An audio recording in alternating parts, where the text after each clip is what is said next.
तो थंबनेल देख के समझ में आ गया होगा कि टॉपिक क्या है, किस बारे में ये वीडियो होने वाला है। और ये टॉपिक बहुत ज्यादा कंट्रोवर्शियल है। इस टॉपिक पे अगर हम बात करें तो 1.5 या 2 दिन के वीडियो आराम से बन सकते हैं। Seriously 72 hours is nothing about talking about this topic. के पॉप और के ड्रामा के बारे में मैं इतनी लड़ाई कर चुकी हूँ कि अब मैं ऊब गई हूँ।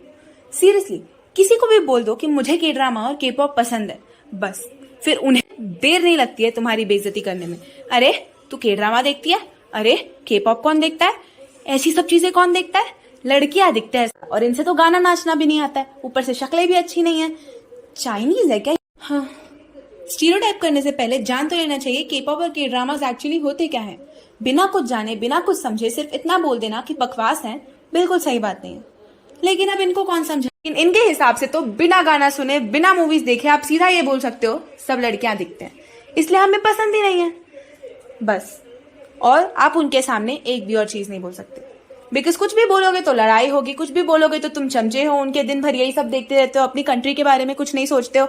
दूसरी कंट्रीज को देखने की क्या जरूरत है जब तुम्हारी खुद की कंट्री में इतना मटेरियल है। अरे हम मानते हैं हमारी खुद की कंट्री भी बहुत अच्छी है, we agree with that fact, लेकिन अगर हमें किसी और कंट्री का भी चीज पसंद है तो उसे मना तो नहीं कर सकते हो। अब जितना मैंने नोटिस किया है, लॉकडाउन के टाइम से फैंडम्स काफी ज्यादा बढ़ गए हैं इंडिया में, क्योंकि घर बैठे बैठे लोगों ने काफी ज्यादा रिसर्च किया बाहर के कल्चर के बारे में, जिसके कारण के पॉप और एनिमे के फैंस इंडिया में बहुत ज्यादा नंबर पे इंक्रीज हो रहे हैं। एनिमे देखने वाले लोगों को एनिमेशन और जिस तरह से हम उन एनिमेटेड कैरेक्टर्स से इमोशनली अटैच हो जाते हैं वो चीज पसंद आती है। के पॉप के बारे में लोगों को के पॉप आइडल्स के विजुअल्स, के पॉप आइडल्स के सॉन्ग्स, गाने और जो भी चीजें हैं वो बहुत पसंद आती है। के पॉप अभी वर्ल्ड में काफी ज्यादा आगे है जैसे कि एनिमे है। अब मैं ये नहीं कह रही हूँ कि एनिमे और के पॉप एक कॉम्पिटिटिव चीज है। अब एनिमे तो एक पूरी ही अलग वीडियो डिजर्व करता है। जितना बड़ा एनिमे का फैंडम है, एक वीडियो में अगर मैं दोनों टॉपिक से बात करूंगी तो दोनों काफी ज्यादा हॉच पॉच हो जाएगा और सारे फैंडम्स मेरे सर पे चढ़ जाएंगे। तो इस बेसिक वीडियो में मैं के पॉप के मेरिट्स और डीमेरिट्स के बारे में बात करूंगी। कैसे के पॉप जितना अच्छा बाहर से दिखता है उतना ग्लैमरस अंदर से नहीं है, क्या क्या है के पॉप के डार्क साइड्स, और किस बेसिस पे हम जो आइडल्स को हेट करते हैं वो उस हेट को डिजर्व करते हैं या नहीं। तो without any delay let us start the video. थोड़ा फैक्ट चैनल टाइप साउंड कर रहा है, बट एनीवे।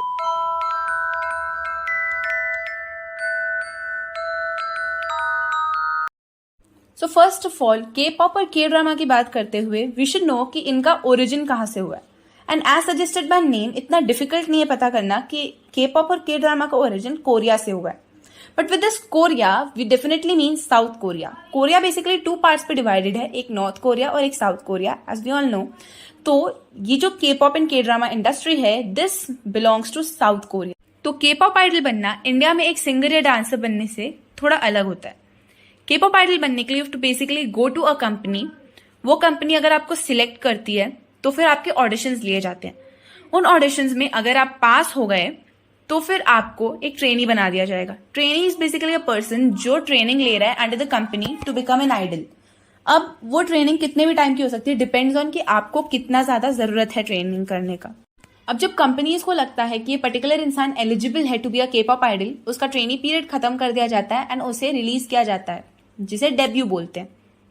अब डेब्यू करने के लिए 2 तरीके होते हैं, या तो आप उसे सोलोइस्ट डेब्यू कर सकते हो या तो उसे एक ग्रुप का मेंबर बना के डेब्यू कर सकते हो। सोलोइस्ट में हमारे पास सोमी, जेसी जैसे काफी सारे एग्जाम्पल्स हैं, और ग्रुप्स में हमारे पास बीटीएस, ब्लैकपिंक, इट्जी, स्ट्रे किड्स, ऐसे बहुत सारे एग्जाम्पल्स हैं। ग्रुप्स में बेसिकली एक बॉय ग्रुप एक गर्ल ग्रुप सेपरेट होता है। काफी कम कोएड ग्रुप्स बनते हैं के पॉप में, बिकॉज कोरिया में बॉयज एंड गर्ल्स का इंटरेक्शन काफी कम है एज कम्पेयर टू इंडिया, जितना हम अभी देखते हैं। और सोलोइस्ट जो होते हैं बेसिकली उनके पास इतना पोटेंशियल होना जरूरी है कि वो अकेले ही वोकल्स, रैप्स, डांस जैसे डिफिकल्ट चीजें निकाल सके। अब अगर ग्रुप्स की बात करें तो ग्रुप्स में मेंबर्स को पोजीशंस अलॉट की जाती हैं। जैसे अगर हम ब्लैकपिंक की बात करें, ब्लैकपिंक में 4 मेंबर्स हैं, जीसू, जेनी, रोजे एंड लीसा। जीसू ग्रुप के विजुअल और वोकलिस्ट है, जेनी ग्रुप की वोकलिस्ट एंड रैपर है, रोजे ग्रुप की वोकलिस्ट है और लीसा ग्रुप की रैपर एंड डांसर। अब मेंबर्स के इन्हीं पोजीशंस के हिसाब से इनके बीच में लाइन डिस्ट्रीब्यूशन होता है। जैसे कि गाने का जितना भी मेन वोकल पार्ट रहेगा वो जीसू और रोजे को मिलेगा, जितना भी रैपिंग पार्ट रहेगा वो जेनी और लीसा को मिलेगा, और अगर उसमें डांस ब्रेक है तो उसका सेंटर फिगर रहेगा लीसा। अगर उसमें कोई पर्टिकुलर चीज है जिसमें विजुअल्स दिखाने हैं तो जीसू के विजुअल्स ज्यादा फोकस किए जाएंगे। अब ब्लैकपिंक तो एक थोड़ा एक्स्ट्राऑर्डिनरी ग्रुप है जिसमें कोई भी ग्रुप लीडर नहीं है, लेकिन अगर हम दूसरे ग्रुप्स को देखें तो दूसरे ग्रुप्स में डेफिनेटली एक ग्रुप लीडर होता है। If you talk about BTS, तो बीटीएस में किम नामजून, जिनका स्टेज नेम आरएम है, ही is the group leader of BTS. Blackpink में एक सेंटर की भी कमी है। अगर हम बाकी सारे ग्रुप्स में देखें तो दूसरे ग्रुप्स में एक सेंटर होता है। अब अ सेंटर इज अ मेंबर जो कि होता है the face of the group. मतलब अगर हम बीटीएस की बात करें तो बीटीएस में the face of the group is Jungkook, तो he is the centre of the group. अब इसी पॉइंट के साथ ये व्हाट इज के पॉप वाला सेगमेंट खत्म होता है। अब जिन लोगों को अभी तक ये काफी ज्यादा पकाऊ लग रहा था, अभी तो बस शुरुआत है, आगे आगे देखो होता है क्या। तो with this we get to our next topic. India का कोई भी पुराना गाना उठा के देख लो, the time of 90s, that was the golden era in the music industry of India. लेकिन धीरे धीरे इंडिया ने वेस्टर्न कल्चर को अडेप्ट करना चालू कर दिया। वेस्टर्न कल्चर के गाने देखकर अब हम लोग भी सिर्फ ऐसे ही गाने बनाते हैं जिनके लिरिक्स का मतलब तो कुछ नहीं होगा, लेकिन वो पार्टीज में चलने में अच्छा लगेगा। ये लड़की पागल है के आगे तो लिरिक्स बढ़ती ही नहीं है, और अगर बढ़ती भी है तो चॉकलेट के आगे तो कुछ जाता ही नहीं है। अब you know what I am talking about. तो इस पर्टिकुलर टाइम में अगर कोई एक चीज आपके पास आए जो कहेगी कि हमारे गाने पार्टीज में चलने लायक है, प्लस हमारे गानों में कुछ मीनिंग होता है, हम एक ही वर्ड को रिपीट भले ही करेंगे लेकिन हमारे लिरिक्स आपको काफी अच्छे लगेंगे, तो आप बताओ आप उस चीज की तरफ अट्रैक्ट होगे। और आज की जनरेशन को लिरिक्स के नाम पे कुछ भी नहीं पता है, लेकिन अगर कोई चीज उन्हें एक मीनिंगफुल लिरिक्स की तरफ लेकर आए तो सिर्फ आज की जनरेशन नहीं, पहले के जो लोग हैं उन्हें भी वो चीज बहुत पसंद आएगी। यही सेम चीज की है के पॉप ने। अभी पूरे वेस्टर्न कल्चर से हटकर के पॉप ने अपने आप को ग्रो करने की कोशिश की है with meaningful lyrics and the catchy music जो उनके पास होता है, जो आजकल सब लोग मिस करते हैं और सिर्फ पार्टी पॉप गाने बनाते हैं। इसी के कारण K pop is capable of standing out in front of the whole western music industry. ये अभी का ट्रुथ है, और वेस्टर्न म्यूजिक इंडस्ट्री को काफी ज्यादा आगे जाना है टू मैच दैट थिंग। लेकिन अभी के टाइम पे के पॉप वेस्टर्न इंडस्ट्री को फॉलो करने पे भी बहुत ज्यादा फोकस कर रहा है, जस्ट एस इंडिया, लेकिन रीजंस थोड़े अलग है।